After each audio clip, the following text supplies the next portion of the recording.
Hello बच्चों, और आज बात करते हैं मुद्रा के विकास की। अभी तक अपन ने देखा कि मुद्रा का अर्थ क्या है, मुद्रा के कार्य क्या है, मुद्रा की आवश्यकता क्यों पड़ी, मुद्रा का महत्व क्या है, और उसके बाद हमने कल देखा था कि मुद्रा के दोष क्या क्या हैं। अब आज अपन बात करते हैं मुद्रा के विकास की।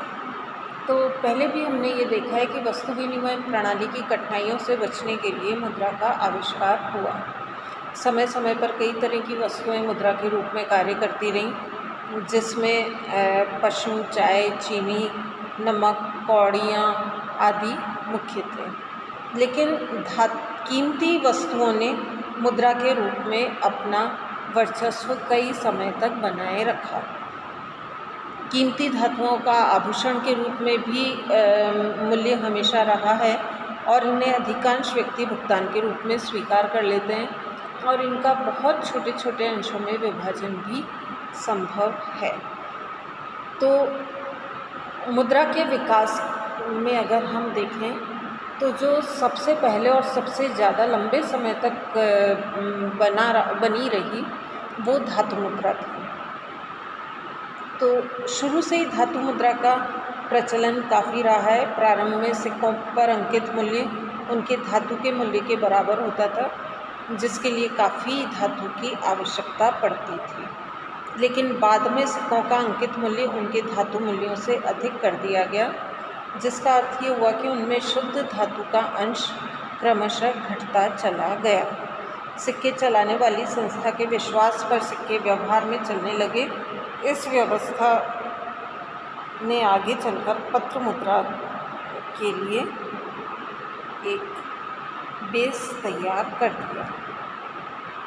धातु मुद्रा के बाद पत्र मुद्रा हमारी एग्जिस्टेंस में आई।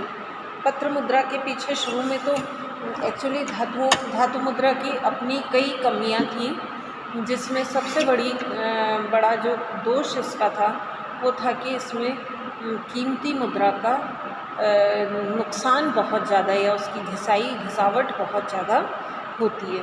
तो इसीलिए ये पत्र मुद्रा को काम में लिया जाने लगा।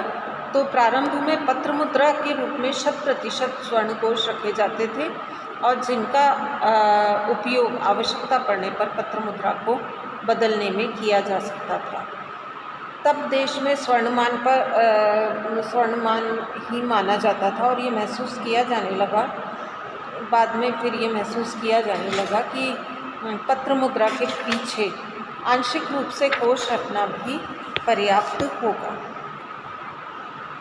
जैसे यदि 10% के आंशिक कोष के नियम को माना जाए तो 100 रुपये के कागजी मूल्य के पीछे 10 रुपये का स्वर्ण कोष ही रखा जाएगा और 5% के आंशिक कोष को माने तो 5 रुपये के मूल्य का स्वर्ण कोष रखा जाएगा।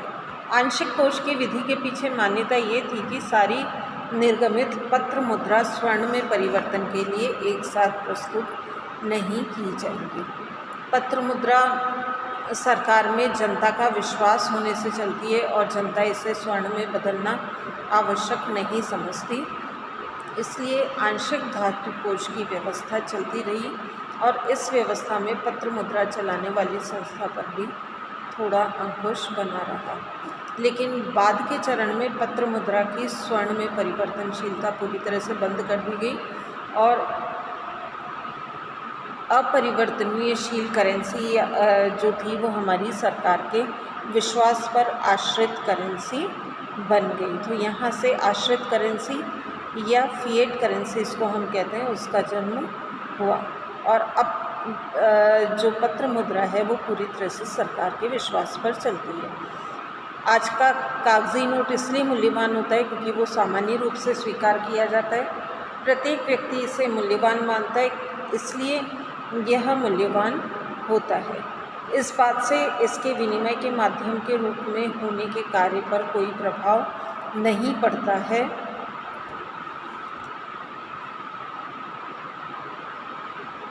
लेकिन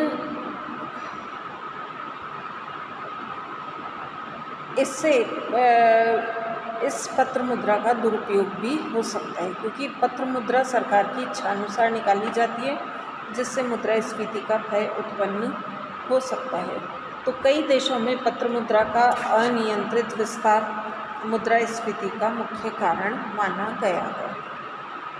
तीसरी तरह की फिर जो और हमारी आर्थिक गतिविधियां आगे बढ़ी और जो मुद्रा हमारे सामने आई वो है जमा मुद्रा।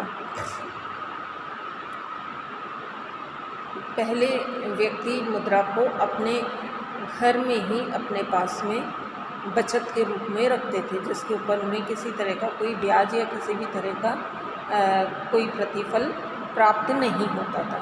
लेकिन बैंकों के जन्म से ये इस तरह की मुद्रा का यानी जमा मुद्रा का जन्म हुआ और आजकल व्यापारिक बैंक जमा मुद्रा का सृजन करते हैं। चेक के द्वारा भुगतान का प्रचलन भी बढ़ने से बैंकों के लिए ये संभव हो गया कि वे नकद जमा के आने पर साख जमा का निर्माण कर सकें।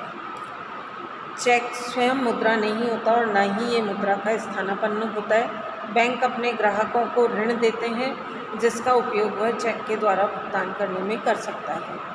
चेक के द्वारा मुद्रा राशि एक खाते से निकालकर दूसरे खाते में जमा कर दी जाती है, अतः बैंक जमा मुद्रा होती है जो न कि चेक। चेक दो प्रकार के होते हैं, एक होता है वाहक चेक और दूसरा होता है आज्ञा चेक। चेक वह आदेश पत्र है जो जमाकर्ता अपने बैंक पर जारी करता है ताकि उसमें लिखी रकम स्वयं को अथवा उसके द्वारा निर्देशित अन्य किसी व्यक्ति को दी जा सके। पहली बात हम करें वाहक चेक की, तो वाहक चेक वह चेक होता है जिसमें लिखी रकम बैंक की खिड़की पर किसी भी व्यक्ति को मिल सकती है। इस प्रकार के चेक का लाभ ये है कि इससे किसी भी व्यक्ति को नकद राशि बैंक से शीघ्र मिल जाती है, लेकिन ऐसे चेक के खो जाने पर इसका भुगतान गलत व्यक्ति भी ले सकता है। इसलिए ऐसे चेक के प्रयोग में बहुत सावधानी अपनाने की ज़रूरत होती है। दूसरा है आज्ञा चेक। आज्ञा चेक का रुपया उस व्यक्ति को मिलता है जिसका नाम चेक पर लिखा रहता है अथवा उसे आज्ञा प्राप्त करके तीसरे व्यक्ति को मिल सकता है। तो ये आज्ञा चेक होते हैं। आज्ञा चेक पर दो कॉर्नर पर हम दो आड़ी लाइनें डाल देते हैं। इसका अर्थ होता है कि ये अकाउंट पेई है। इसका ये चेक रेखांकित चेक इससे बन जाता है और इसका रुपया आज्ञा प्राप्त व्यक्ति के खाते में ही जमा होता है। उसे बैंक काउंटर से सीधी नकद रकम प्राप्त नहीं होती है। सुरक्षा और सुविधा की दृष्टि से व्यवहार में रेखांकित चेक का महत्व बहुत बढ़ गया है। साख पत्रों में विनिमय बिलों, प्रॉमिसरी नोट, हुंडियों आदि में भी इसका काफ़ी महत्व है। ये लेन देन को सरल और सुविधाजनक बनाते हैं और आधुनिक आर्थिक जीवन में बहुत उपयोगी है।